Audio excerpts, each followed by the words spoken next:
ہم تین بہن بھائی تھے۔ ان دنوں میں فرسٹ ایئر میں تھی جب مجھے اپنے ایک کزن سے محبت ہو گئی۔ میں نے اس کو چٹھی لکھ دی جو بدقسمتی سے مدثر کی بجائے اس کی ماں نے وصول کر لی۔ ممانی وہ چٹھی لے کر امی کے پاس آئیں اور بولی کہ تمہاری بیٹی نے میرے بیٹے کو چٹھی لکھی ہے، وہ تو شکر کرو کہ میرے ہاتھ لگ گئی، کسی اور کے ہاتھ پڑ جاتی تو سوچو کہ تمہاری ہماری کیسی سب کی ہوتی۔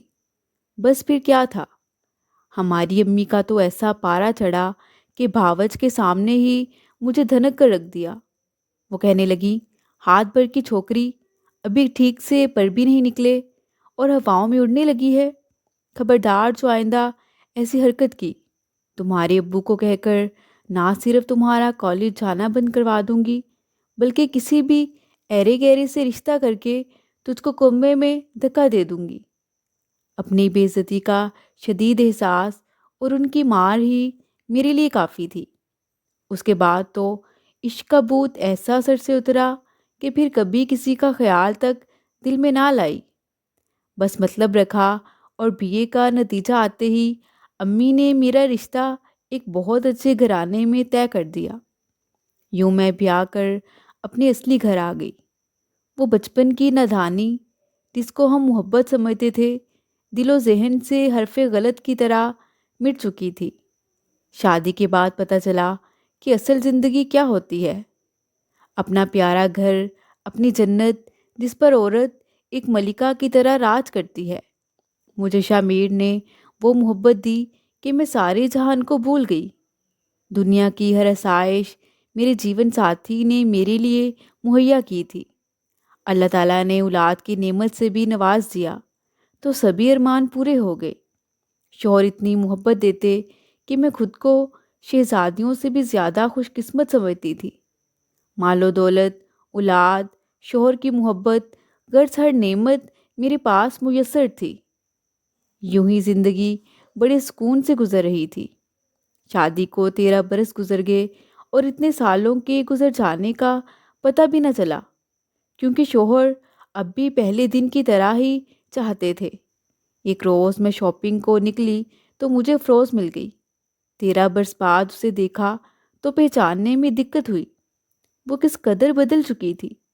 گوری رنگت سنبھلا گئی تھی، تاروں ایسی روشن آنکھیں بجھ گئی تھیں اور ان کے گرد سیاہ ہلکے نظر آ رہے تھے۔ اس سے گلے ملتے ہی میں نے حیرانگی سے پوچھا کہ تمہیں کیا ہوا ہے افروز؟ تم تو شعلہ جوالا ہوا کرتی تھی۔ وہ میرا سوال سن کر پریشان سی ہو گئی، مگر پھر کہنے لگی، کیا بتاؤں تمہیں اب؟ پہلے شادی، پھر بچہ، پھر شوہر کی بے وفائی، طلاق اور آخر میں سب کچھ ختم۔ اس نے ہاتھ ملتے ہوئے ٹھنڈی سانس لی۔ میں نے افسوس کرتے ہوئے پوچھا، ایسا کیوں کر ہوا؟ وہ کہنے لگی، بس کیا کیا جا سکتا ہے جب جیون ساتھی ہی ایسا ہو۔ میں نے وجہ جاننے کے لیے دوبارہ اس سے سوال کیا، کیا تم نے اپنے شوہر سے تغافل برتا؟ کیونکہ تمہاری تو محبت کی شادی تھی، اور پھر سب کچھ ختم کیسے؟ وہ کہنے لگی، میں نے تغافل کبھی نہ برتا، وہی بے وفا تھا۔ میں نے کہا، آخر کہیں تو تم سے بھی کوئی کوتاہی ہوئی ہوگی، ورنہ ایسے کیسے طلاق ہو سکتی ہے؟ کیونکہ شعیب تو تم پر جان نچھاور کرتے تھے، کیونکہ میں جانتی تھی کہ شعیب اس پر کس قدر فدا تھا، اور اس نے افروز کو حاصل کرنے کے لیے ایڑی چوٹی کا زور لگایا تھا۔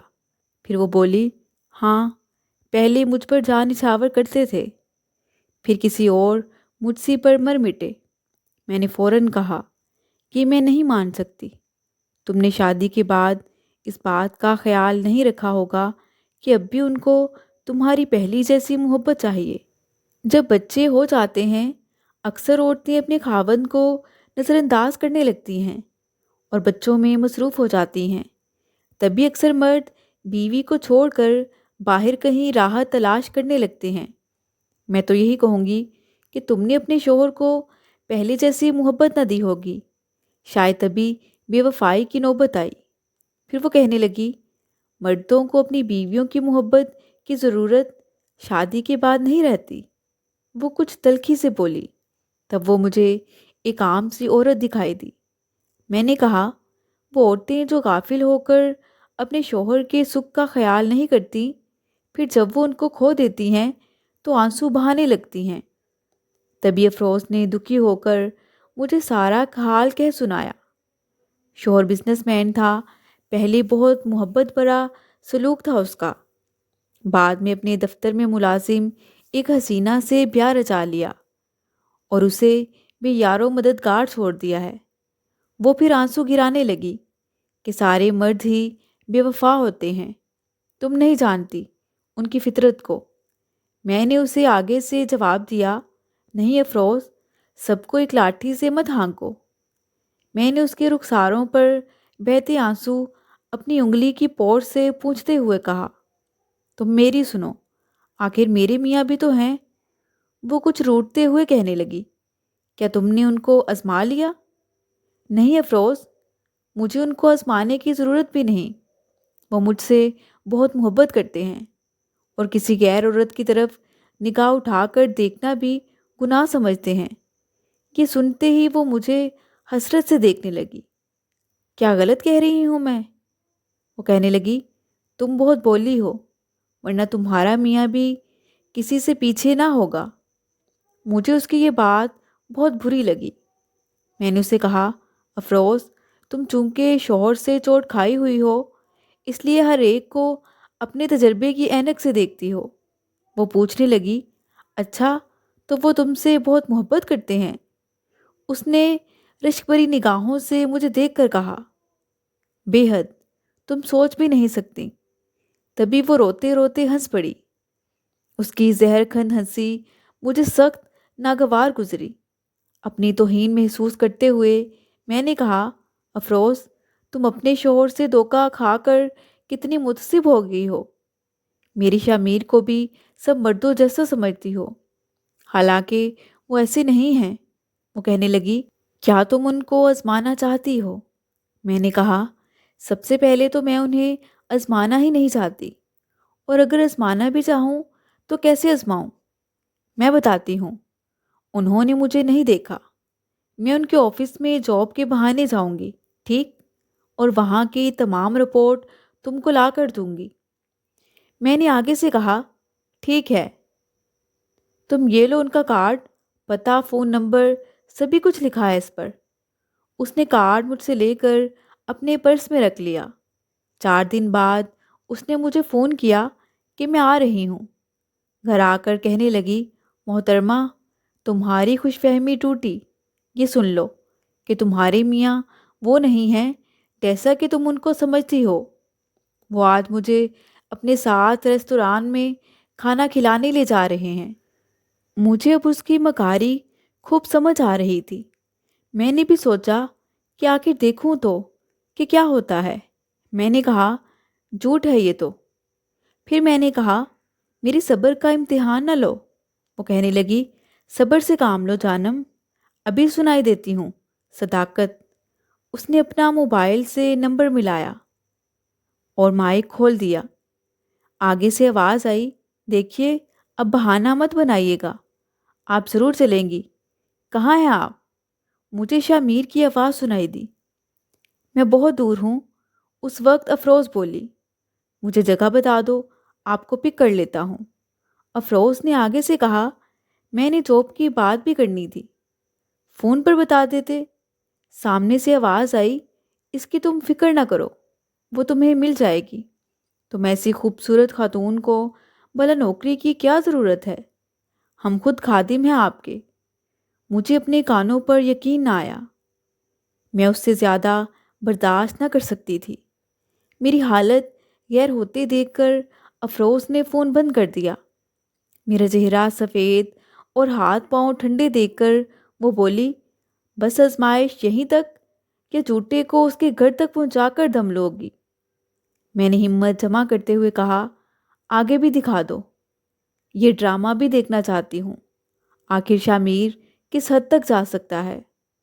وہ مجھے کہنے لگی، لیکن اچھی طرح سوچ لو، رزلٹ بہت زیادہ خراب بھی نکل سکتا ہے، اور تم بچوں والی عورت ہو۔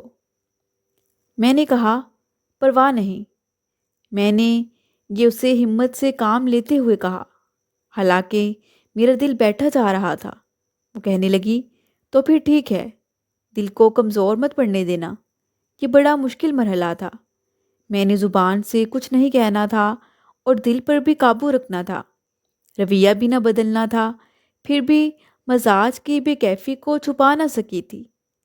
شامیر نے گھر مجھے اداس دیکھ کر کئی بار پوچھا، میری جان، کیا ہوا تمہیں؟ اس قدر چپ چپ کیوں رہنے لگی ہو؟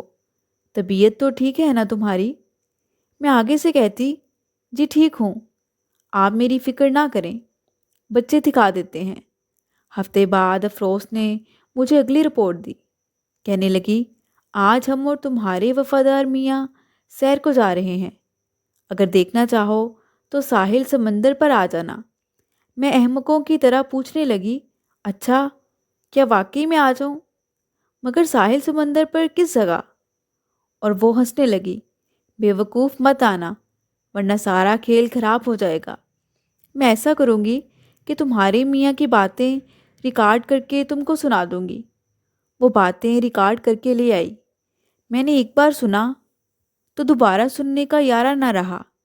دل کا درد اتنا بڑھ گیا کہ سانس لینا مشکل لگ رہا تھا۔ اندر سے دل ریزہ ریزہ تھا اور اوپر سے پھیکی مسکراہٹ کے ساتھ ہنس رہی تھی۔ جب وہ گھر آ کر مجھے مخاطب کر کے کہتے، میری جان، میری پیاری بیگم، ان کی باتوں کے جواب میں میرا دل الٹنے لگتا اور روح ٹکڑے ٹکڑے ہوتی محسوس ہوتی۔ میری ذات میں ایسا تناؤ پیدا ہو جاتا جیسے ابھی اسی لمحے ذرے ذرے ہو کر فضا میں بکھر جاؤں گی۔ افروز کی ہمدردی حاصل کرنے کے لیے میرے جیون ساتھی نے اس کے سامنے میری کتنی برائیاں کی تھی۔ ایک دن وہ مجھے اپنے گھر لے گئی اور شامیر کے ساتھ بنائی گئی تصویریں، اس کے دیے ہوئے تحفے میرے سامنے رکھ دیے۔ بولی، اب بتاؤ، مرد بے وفا ہوتا ہے کہ نہیں؟ ایسے تو عورتیں بھی بے وفائی کی مرتکب ہوتی ہیں۔ میں نے اپنی انا کی سلامتی کی خاطر ڈٹائی سے کام لیا۔ تبھی اس نے کچھ اور تحفے بھی میرے سامنے لا ڈالے۔ وہ کہنے لگی، چاہو تو ان کو لیتی جاؤ، پوچھ لینا کس دکان سے خریدے ہیں اور کس کو دیے تھے۔ میرا یہ سب کچھ دیکھ کر اب سر چکرا رہا تھا، دل جیسے پھٹا جا رہا تھا۔ میں نے اسے کہا، خدارا بس کرو افروز، میرے صبر کا پیمانہ لبریز ہو گیا ہے۔ پھر وہ کہنے لگی، یہ کافی ہے یا اور بھی کچھ؟ یہ کہتے ہوئے اس نے ایک رسالہ مجھے پکڑا دیا۔ بولی، اس کو گھر لے جا کر دیکھ لینا، آج ہی تمہارے شوہر نے مجھے دیا تھا۔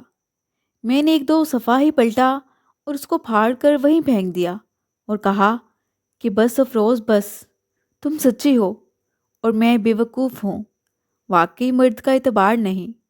گھر آ کر میں پھوٹ پھوٹ کر روئی۔ کیا ہو گیا تھا مجھے؟ کیوں پاگل بنی؟ کیوں آزمایا تھا میں نے؟ میری جنت کو کس کی نظر لگ گئی؟ میری تو ساری خوشیاں ہی خاکستر ہو گئی تھیں اس کھیل کھیل میں۔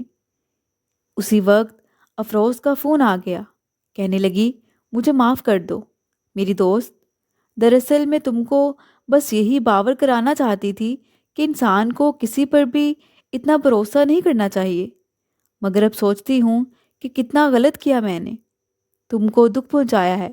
دراصل اس روز میں بہت ٹوٹی ہوئی تھی، تم سے غم گساری کی توقع تھی اور تم اپنے غرور میں مست تھیں، تو جی چاہا کہ ذرا سبق سکھاؤں تم کو، کہ تم جیسی بے وقوف عورتیں جو خود کو افلاطون سمجھتی ہیں اور گھر کے باہر کی دنیا میں کبھی قدم نہیں رکھا ہوتا، وہ ہم سادہ لو عورتوں کو ہی مورد الزام ٹھہراتی ہیں کہ ہم میں ہی کچھ کمی ہے اور ہمارا مرد ہی پارسا ہے۔